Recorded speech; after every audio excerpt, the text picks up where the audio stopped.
CMR में मंत्री परिषद की मीटिंग चल रही है, बैठक चल रही है। सीएम अशोक गहलोत पहुंच चुके हैं बैठक में और प्रमोद जैन भाया भी इस मीटिंग में पहुंच गए हैं। सीएमआर लालचंद कटारिया भी पहुंच चुके हैं, शांति धारीवाल भी पहुंच चुके हैं और मंत्री परसादी लाल मीणा भी सीएमआर पहुंच चुके हैं। आपको बता दें, सीएमआर में मंत्री परिषद की बैठक चल रही है और इस बैठक में सीएम गहलोत के अलावा प्रमोद जैन भाया, लालचंद कटारिया, शांति धारीवाल और मंत्री परसादी लाल मीणा भी सीएमआर पहुंच चुके हैं। मीटिंग में क्या कुछ खास होने वाला है, ये फिलहाल जानना होगा। किस तरह बैठक की जाएगी, क्या कुछ खास निकल के आएगा मीटिंग में, इस बैठक में, ये एक बड़ा सवाल है। फिलहाल आपको अपडेट दे दें तो सीएमआर में मंत्री परिषद की बैठक चल रही है और सीएम अशोक गहलोत इस बैठक में पहुंच चुके हैं। प्रमोद जैन भाया भी सीएमआर पहुंच चुके हैं। इसके अलावा लालचंद कटारिया, शांति धारीवाल और मंत्री परसादी लाल मीणा भी सीएमआर पहुंच चुके हैं।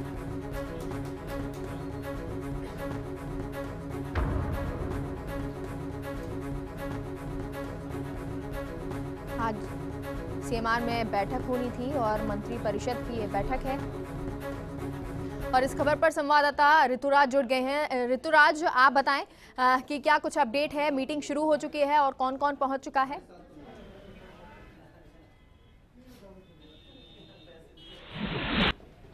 देखिए, मंत्री लगभग तमाम मंत्री परिषद के पहुंच गए हैं और बैठक अब समाप्त भी हो गई है अनौपचारिक रूप से, हालांकि क्योंकि मंत्रियों का आना अभी बाकी है, लेकिन चूँकि मंत्री परिषद की बैठक के बाद भी कुछ मंत्रणाओं का और कुछ आपसी विचार विमर्श का अनौपचारिक रूप से दौर जारी रहता है, तो वो दौर अभी चल रहा है। लेकिन जो मंत्री परिषद की जो खास बात है वो जो विधेयक रखे जाने हैं या एक विधेयक जैसे रखा जा चुका है उनको लेकर अनुमोदन है। दूसरा, जो डीओपी से के अधिकारियों से खास तौर पर चर्चा की गई है। इसका अर्थ ये माना जा रहा है कि जो आर्थिक आधार पर जो पिछड़े हैं उनको आरक्षण देने का जो मसला है और केंद्र ने जो 10% आरक्षण का बिल पास किया है और जिसे राष्ट्रपति को मंजूरी दी है, उसे किस रूप में यहाँ पर लाया जाए और क्या इसी विधानसभा सत्र में लाया जा सकता है, इन सब बातों को लेकर विचार विमर्श हुआ है, जो हमारी सूत्रों से हमें जानकारी मिली है।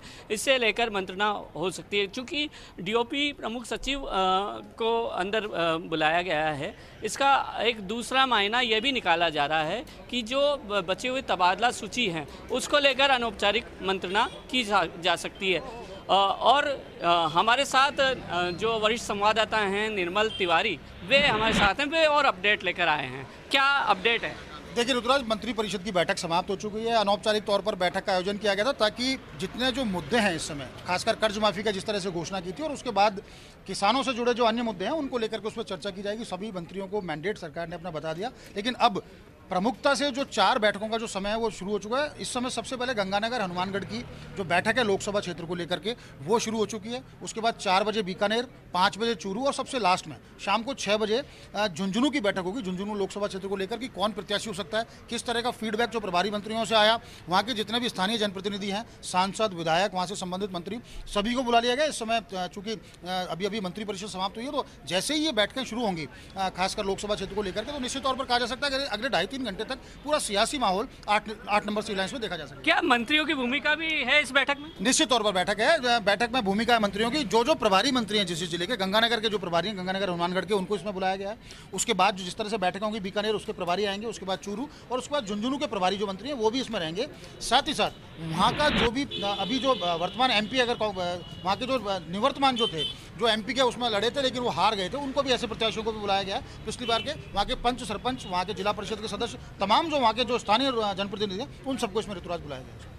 तो ये नया अपडेट लेकर आए थे निर्मल तिवारी। इन्होंने बताया कि जो विभिन्न जो संभागों की बैठक है लोकसभा चुनाव की तैयारियों को लेकर किस तरह से फीडबैक लिया जा रहा है और इसमें मंत्रियों की जो प्रभारी, खासतौर पर जो प्रभारी मंत्री हैं उनकी राय रखी जा रही है। लगातार ये दौर जारी है और सियासी दृष्टि से ये बेहद महत्वपूर्ण इस मायने में मानी जा रही है कि संभवतः राहुल गांधी को इस बारे में पूरी रिपोर्ट दी जाएगी और ये पूरा फीडबैक दिया जाएगा और बहुत संभव है बहुत जल्दी कभी भी मुख्यमंत्री ये फीडबैक रिपोर्ट देने जा सकते हैं दिल्ली। तो ये बहुत महत्वपूर्ण एक बैठक है और जो ये अनौपचारिक जो इसके पहले मंत्रिपरिषद ने किया था, ये सारे बिलों को लेकर जो खास तौर पर चर्चा की गई और इसमें जो एक प्रमुख मुद्दा जो जैसा कि मैंने आपको बताया आर्थिक आधार पर आरक्षण का, तो इसे किस रूप में लागू किया जाए, इन सब बातों को लेकर मेगा चर्चाएँ हुई हैं। बिल्कुल ऋतुराज, तो जिस तरह से ये अनौपचारिक मीटिंग चल रही है, जिस तरह से बार बार मीटिंग हो रही है, एक्टिवनेस जो है कांग्रेस में दिखाई दे रही है, तो क्या ये माना जाए कि लोकसभा चुनाव की भी तैयारी हो रही है साथ ही साथ?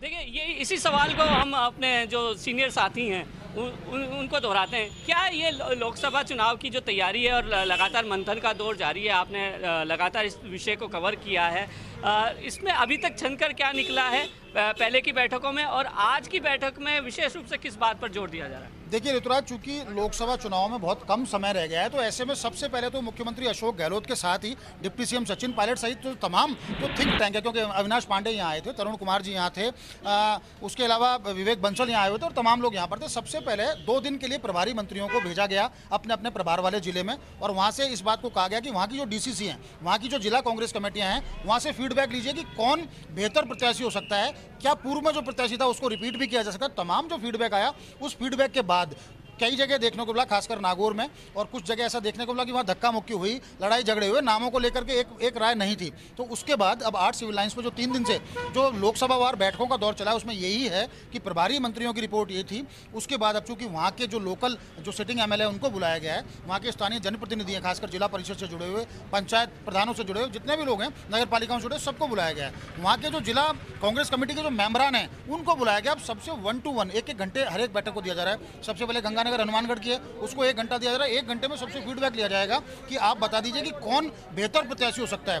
उसके बाद एक पैनल बना लिया जाएगा 2 से 3 नामों का, उसकी स्क्रूटनी आला कमान के लेवल पे होगी। तो अभी बैठकों में जो मंथन का जो दौर है, चिंतन का जो दौर है, चलता रहेगा ऋतुराज, और यहाँ से जो फीडबैक मिलेगा उसके बाद अविनाश पांडे एक रिपोर्ट बनाकर उसको आला कमान को दिखाएंगे और उसके बाद आला कमान के साथ बैठक होगी। तब ये तय हो पाएगा कि कौन लोकसभा क्षेत्र में अमुक लोकसभा क्षेत्र का कौन प्रत्याशी हो सकता है कांग्रेस की तरफ से। तो निश्चित तौर पर अहम बैठकें हैं, बड़ा डिस्कशन है, संगठन और सत्ता दोनों को देख कर जी। जैसा कि हमारे साथी बता रहे थे कि एक बहुत ही अहम डिस्कशन को यहाँ पर अंजाम। ऋतुराज, ये एक लोकसभा चुनाव की तैयारी भी मानी जा सकती है, प्रत्याशियों का चयन करना है और अब इसीलिए कांग्रेस काफी एक्टिव दिखाई दे रही है। और अब शुरुआत करते हैं